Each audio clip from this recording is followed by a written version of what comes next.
Halo, kumaha damang? Saja Anda menyimak berita Bandung bersama saya Rabartia Domas. Sejumlah berita menarik akan kami sajikan untuk Anda. Dan berikut 3 berita utama hari ini.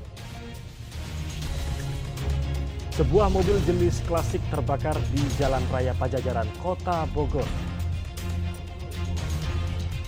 Dilanda kekeringan ekstrim, warga Ciampel, Karawang sampai mengais air dari kubangan resapan irigasi. Belum juga padam, kebakaran TPA Sarimukti timbulkan polusi asap serta lautan sampah di wilayah Bandung Raya.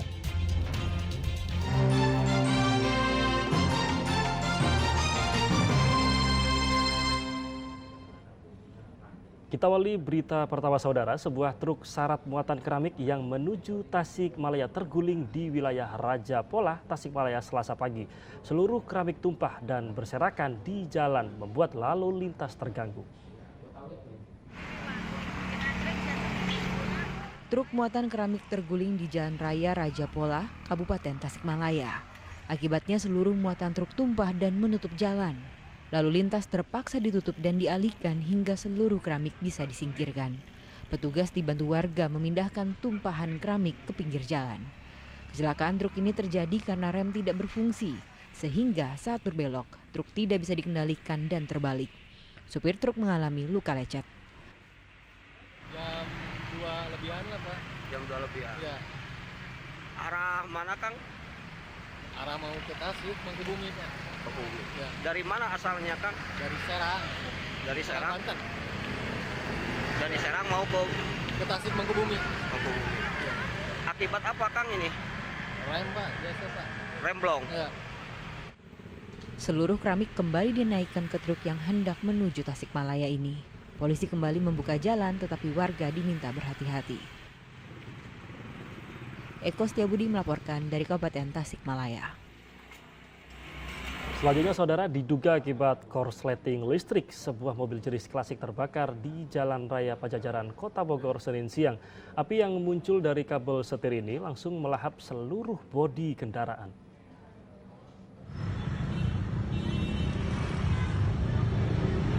Sebuah mobil klasik terbakar di Jalan Raya Pajajaran, Kota Bogor Senin siang. 2 unit mobil pemadam kebakaran dikerahkan untuk memadamkan api. Awalnya api dan asap keluar dari bagian bawah setir.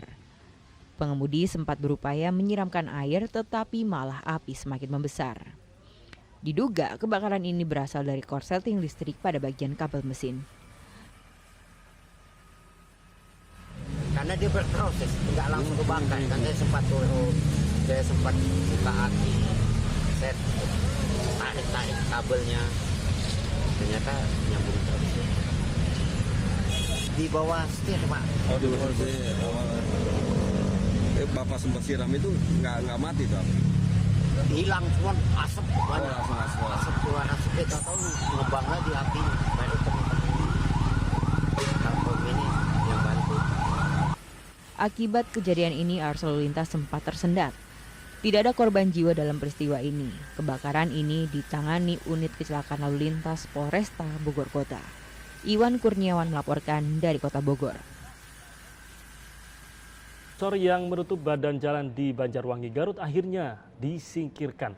Butuh waktu 2 hari untuk bisa membuka jalan penghubung kabupaten kota Garut itu.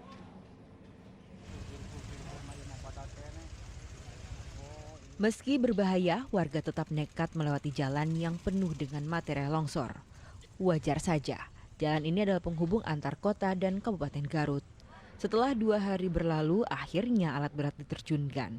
Longsor sepanjang 30 meter mulai disingkirkan.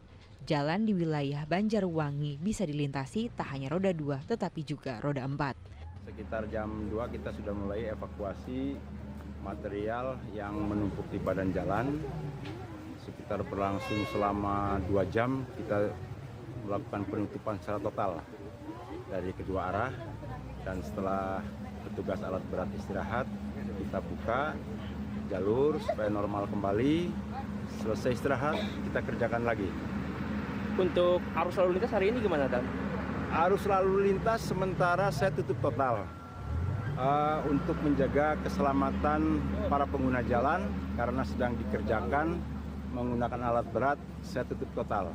Tapi setelah ada kesempatan yang diberikan oleh pihak dari alat berat, kita bisa normalkan kembali arus lalu lintas secara bergantian. Penyingkiran longsor cukup memakan waktu karena harus bergantian dengan pengguna jalan. Polisi masih mengatur arus lalu lintas di jalan ini karena kondisi tebing masih rawan longsor sehingga Eko Sabudi melaporkan dari Garut. 4 kecamatan di Kabupaten Karawang dilanda kekeringan ekstrim. Warga terpaksa mengambil air dari kubangan resapan irigasi yang mengalami kekeringan.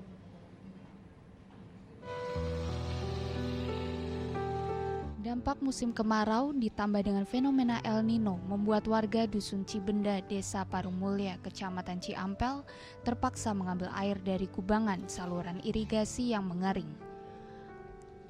Warga sampai harus menggali lebih dulu lubang-lubang kecil agar bisa mendapatkan air resapan. Seperti yang dilakukan Upen, warga Desa Parung Mulya. Ia rela bergantian untuk mendapatkan air dari sumur kecil dari hasil galian sungai yang sudah mengering. Kondisi ini sudah berjalan selama 3 bulan terakhir. Berapa kilo Pak jarak dari rumah Pak? Oh, dari rumah ke sini sih dekat, paling sekitar berapa ya? Ya sekilo lah. Sekilo? Iya, sekiloan. Kalau nggak ada air di sini, ya, Kalimalang kemarin? Kalimalang. Hampir 10 kiloan? Ya, hampir 10 kiloan lah kurang lebihnya. Ini tiap hari Pak? Tiap hari saya 10 galon. 10 galon? Iya. Upaya dari pemerintah sudah ada bantuan belum Pak, air bersih? Ada air bersih ya, kalau saya belum. Belum? Belum, ada yang udah sebagian katanya udah. Sebagian belum? Oleh Bapak belum? Belum. Selain Kecamatan Ciampel, ada 3 kecamatan lainnya yang terdampak kekeringan, yakni Pangkalan, Teluk Jambe Barat, dan Tegalwaru. Rata-rata sumur warga sudah mengering sehingga harus mencari sumber air di tempat lain. Warga berharap pemerintah daerah khususnya Badan Penanggulangan Bencana Daerah untuk mengirim air ke lokasi yang terdampak kekeringan. Syamsu Nursyam melaporkan dari Karawang. Saudara, kekeringan di Karawang ternyata sudah terjadi sejak 3 bulan terakhir. Bantuan 5.000 liter air bersih terus disalurkan, salah satunya ke Desa Wanakerta. Sudah 3 bulan berjalan, warga Dusun Neglasari dan Rawanombo, Desa Wanakerta, Kecamatan Ciampel, Karawang sulit mendapatkan air bersih. Sumber mata air dan sumur-sumur warga sudah lama mengering. Jikapun ada, warga hanya mengandalkan air irigasi yang sudah mengering. Itu pun air sudah tidak layak pakai dan gatal. Kondisi ini semakin parah dalam sebulan terakhir. Tadinya adalah 649 kakak, jadi jiwanya 1.559. Nah ini apa, pengiriman air bersih atau gimana ini Pak? Iya, pengiriman ini dari untuk saya ke BPD, BPD Karawang ya. Ini sudah pengiriman yang ke 3 kalinya. 3 kalinya? Iya, yang pertama itu di RT 04 dan RT 05. Biasanya kalau sehari-hari warga biasa ngambil air bersih di mana Pak? Kalau sehari-hari biasanya dari yang irigasi itu yang di Tapi sekarang sudah mulai mengering atau mulai kekeringan itu, jadi masa bisa permohonan untuk pengadaan air bersih. Datangnya bantuan 5.000 liter air bersih tentu menjadi angin segar bagi warga Desa Wanakerta. Bantuan ini akan disalurkan selama 2 hari agar kebutuhan warga akan air bersih bisa terpenuhi. Sesuai permintaan dari Desa Wanakerta sendiri itu ada 4 lokasi ya, 4 lokasi, dan saat ini kami baru kirim 5.000 liter tangki air ini. Dan rencana kami isi ulang untuk memenuhi kebutuhan warga sini. Di kemarau ini udah berjalan berapa lama Pak? Warga mengalami krisis air bersih. Ini kami mulai eksis itu sekitar hampir 3 bulanan ya. Ada beberapa wilayah di Kabupaten Karawang ini yang mengalami kesulitan air bersih. Untuk yang paling ekstrim di mana Pak? Paling ekstrim itu Pangkalan ya, Kecamatan Pangkalan, dan untuk Wanakerta sendiri sebagian wilayahnya seperti di Neglasari ini. Selain Kecamatan Ciampel, BPD juga menyalurkan bantuan ke 2 kecamatan, Tegalwaru dan Pangkalan. Ketiga desa ini mengalami kekeringan paling parah dalam 3 bulan terakhir. warga hanya bisa mengandalkan bantuan air bersih. Samsun Nursyah melaporkan dari Karawang. Saudara, tidak hanya di Karawang, di Indramayu warga juga menyerbu bantuan air bersih. Dalam 2 bulan terakhir sumur warga alami kekeringan. Tercatat ada 4 desa yang mengalami kekeringan parah. Kedatangan tangki air bersih langsung diserbu warga desa Krangkeng, Indramayu. Warga hilir mudik membawa jerigen, ember, dan galon yang sudah terisi penuh bantuan air bersih. Desa Krangkeng jadi satu dari 4 desa yang terdampak kemarau panjang. Sejak 2 bulan terakhir, sumur-sumur warga mengering. Bahkan untuk keperluan masak, mencuci, hingga mandi, warga harus membeli air. Tadi Bu, iya, ngantri. Sudah berapa bulan Bu keadaan nggak ada air bersih kayak 2 ini? bulan. 2 bulan. Terus kalau sebelum nggak ada air bersih kayak gini bantuan gimana Bu? Ya belilah. Beli di mana itu Bu? Beli di mana? Jadi yang ada itu yang jualan air. Itu untuk kebutuhan apa Bu? Ya kebutuhan masak, kebutuhan mandi, segala-galanya.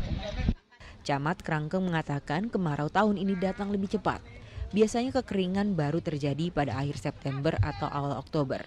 Namun tahun ini datang jauh lebih awal. Bahkan hujan pun sudah tak turun dalam beberapa bulan terakhir. Setiap tahun ada kekeringan, tapi sekarang sudah terbantukan. Namun demikian memang tetap bantuan itu perlu. Ada beberapa titik, terutama yang paling utama adalah Krangkeng, kemudian Desa Tanjakan, Kalianyar, dan Luhung Gesik.